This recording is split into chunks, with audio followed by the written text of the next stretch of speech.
Hello and welcome to Firstpost Spotlight, where we bring you the stories that matter to you from all across the world.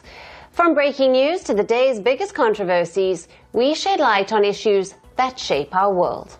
I'm Alison Lagrange, live from Durban, South Africa. Let's begin with the top headlines. Countries across the world brace for a potential trade war and economic uncertainty as US President Donald Trump is set to unveil the much-anticipated reciprocal tariffs within hours from now. Indian Army retaliates after Pakistan violates ceasefire at the LOC in Jammu and Kashmir's Poonch sector. New Delhi says the situation is now under control, but it is closely monitoring it. Rescuers in earthquake-hit Myanmar pull a man alive from the rubble 5 days after the 7.7 magnitude tremors hit the region, killing over 2,700 people and leaving thousands more homeless. Greece will spend $27 billion on the country's defense as Prime Minister Mitsotakis unveils a 12-year plan to boost NATO partner nations' military capabilities. And Paraguay recalls its ambassador to Brazil and suspends negotiations over a critical dam project after Brazilian authorities acknowledge spying on the Paraguayan officials.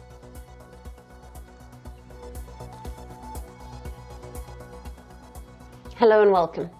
We begin with the latest from the Indo-Pacific, where the Philippines is set to receive 20 F-16 fighter jets from the US in a deal designed to boost Manila's capability to counter China's expansionism in the region.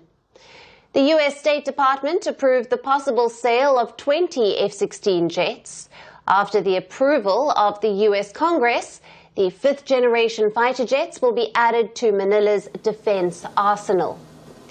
The U.S. State Department reasoned that the $5.5 billion deal will elevate Manila's stature as an important force for political stability, peace, and economic progress in Southeast Asia.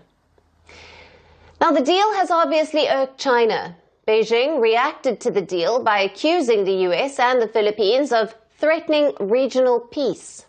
Beijing's agitated reaction to the deal underlines the fact that Philippines won't get just off-the-shelf F-16 jets as a part of this deal. There's more. The deal includes 16 C-block or single-pilot F-16 aircraft and 4 two-pilot D-block F-16 aircraft. Now, the U.S. has also accepted the Filipino proposal to send 112 advanced medium-range air-to-air missiles to equip these F-16s. Now, all F-16 aircraft will be equipped with scalable agile beam radars for advanced threat detection while they are in the air, and the deal includes potential sale of 22 of these advanced radars. The Philippines will also be provided with the U.S. intelligence mapping data, which will add to Manila's ability to spot the already significant Chinese presence in the islands, near the key territories of contention claimed by Beijing. The U.S. F-16 fighter jets in Manila's arsenal will also mark the elevated progress of the Philippines' Horizons 3 military modernization initiative, launched by President Ferdinand Marcos Jr. in 2024. As a part of this program, Manila has set aside a $35 billion budget until 2034. The Philippines aims to acquire 40 advanced fighter jets, as well as 2 submarines and anti-ship missiles, which means that after getting the 20 F-16 jets from the US, the Philippines will be halfway through its air defense modernization initiative.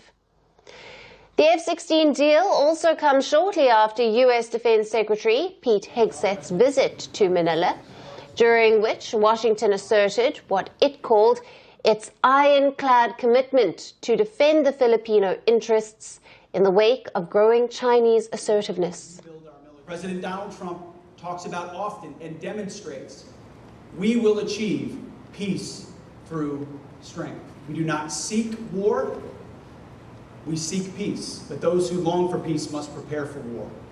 With treaty alliance with the US as its source of strength, Manila is not only boosting its defense capabilities against China, but is also positioning itself as a key player in ensuring stability in the Indo-Pacific. As the Filipino military modernization moves forward, the message to China is loud and clear. President Xi Jinping's expansionist agenda can no longer go unchecked in the West Philippine Sea. Tensions in West Asia have taken a significant and potentially dangerous turn. Israel has announced a major expansion of its military's operation in Gaza, aimed at further wiping out Hamas and its infrastructure.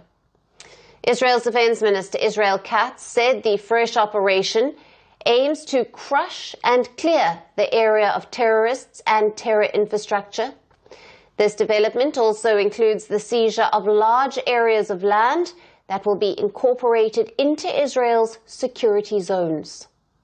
Israel says the fresh operation will also involve a large-scale evacuation of Gaza's population from combat zones. Israel's military also instructed the residents in Gaza's southern Rafah area to leave their homes and to move north. Now, this move suggests a potential ground offensive in Rafah, an area where many Palestinians have sought refuge. The report suggests that Israel had been planning a renewed operation in Gaza, potentially involving tens of thousands of troops to clear and occupy large parts of the enclave. While Katz's latest statement did not specify if additional troops would be deployed, the scale of the announced land seizure and the evacuation indicates a significant escalation. The announcement comes as Israel continues its aerial bombardment of the Gaza Strip. At least 17 people were reported killed in overnight Israeli strikes in southern Gaza. Among the deceased, at least 13 people, including women and children, were reportedly sheltering in a residential house after being displaced from the Rafah area. 2 others were killed in a separate strike in central Gaza. Now, Israel resumed its offensive in Gaza 2 weeks ago, ending a 2-month ceasefire with Hamas. This followed weeks of a complete blockade on humanitarian aid entering the enclave. Israeli officials have warned that they intend to maintain a permanent presence in parts of Gaza until the remaining 24 hostages, believed to still be alive, are released. However, this expanded military action is already facing significant pushback within Israel. Families of the Israeli hostages questioned how further the military operations serve the goal of bringing their loved ones home. They have consistently advocated for a hostage release deal as the priority.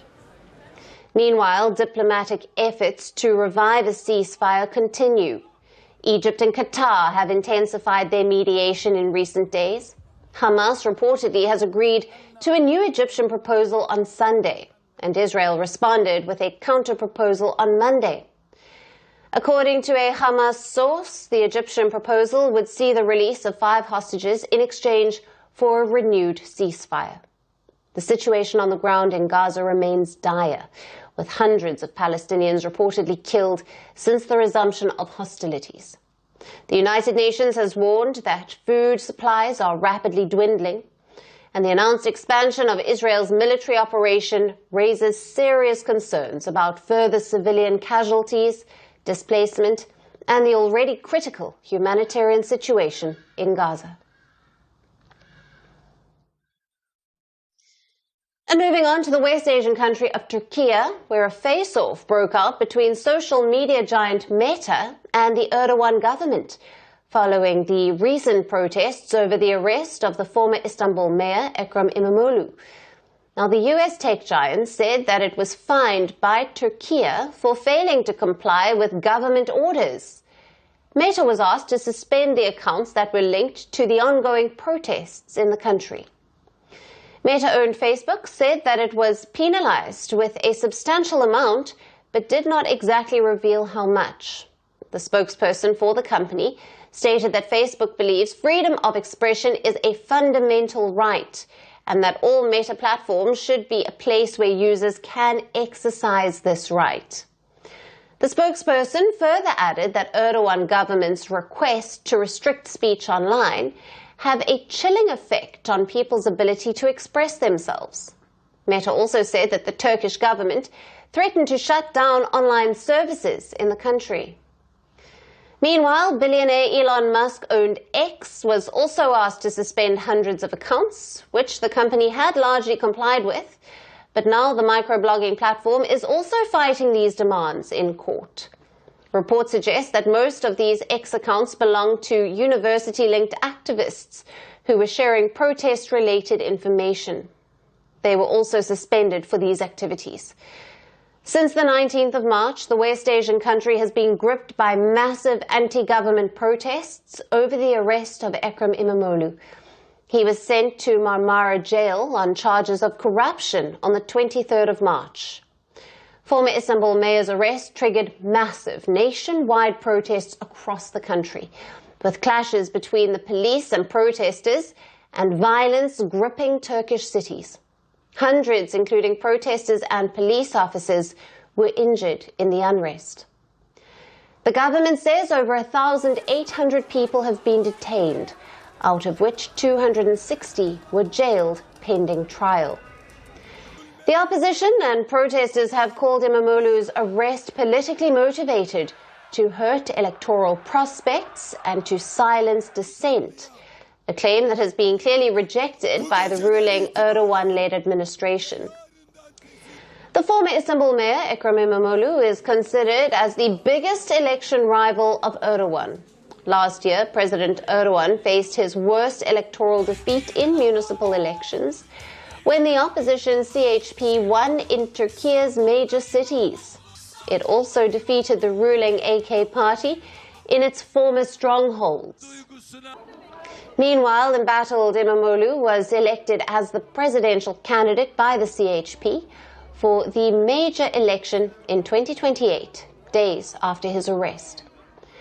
CHP opposition leader Özel has now called for weekly rallies as it seeks İmamoğlu's release.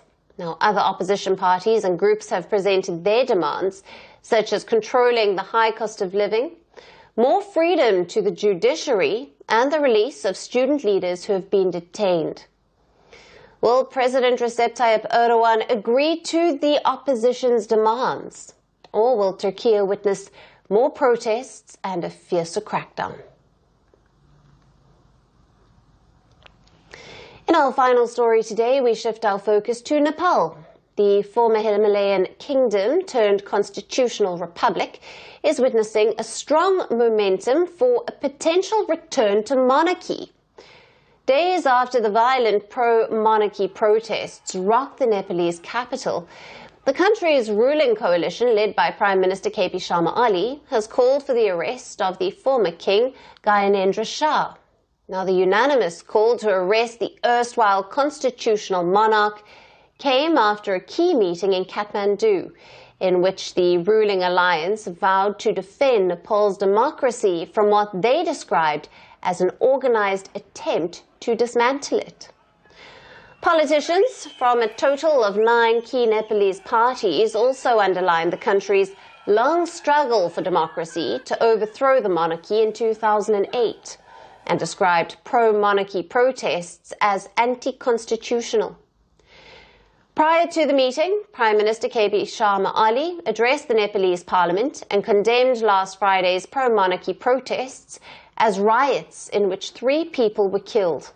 The Nepalese Prime Minister directly accused the former King Gyanendra of instigating the unrest and said that the ex-monarch cannot escape responsibility for the violence. Now, the Nepalese police have also arrested some leaders of an opposition party backing the monarchy in connection with the recent violence. The pro-monarchy protests have been fronted by a controversial Nepalese leader, Durga Prasad, who is a former Maoist guerrilla. A medical entrepreneur by profession, Prasad has publicly threatened to overthrow the Ali government and has vowed to restore monarchy and to reinstate Nepal as a Hindu kingdom. Last Friday, during protests, he broke into police barriers to reach the Nepalese parliament, and so far he remains at large.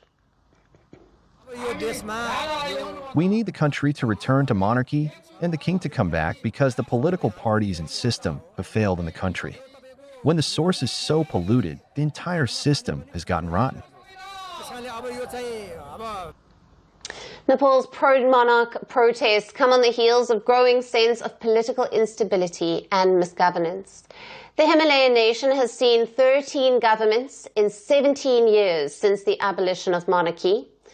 The pro-monarchy activists assert that the country's political system has failed its people and that monarchy remains the only solution to restore its semblance of stability. The ongoing protests and political unrest highlight the divide within the nation and put a question mark on the immediate future of Nepal's political system. And that's all we have on the show for today. We will see you again tomorrow at the same time. Thank you for watching. Stay tuned to First Post. From breaking news to the day's biggest controversies, shedding light on the world's top headlines, detailed analysis on the stories that matter the most to you. Catch it all on Spotlight at 6 p.m. India time.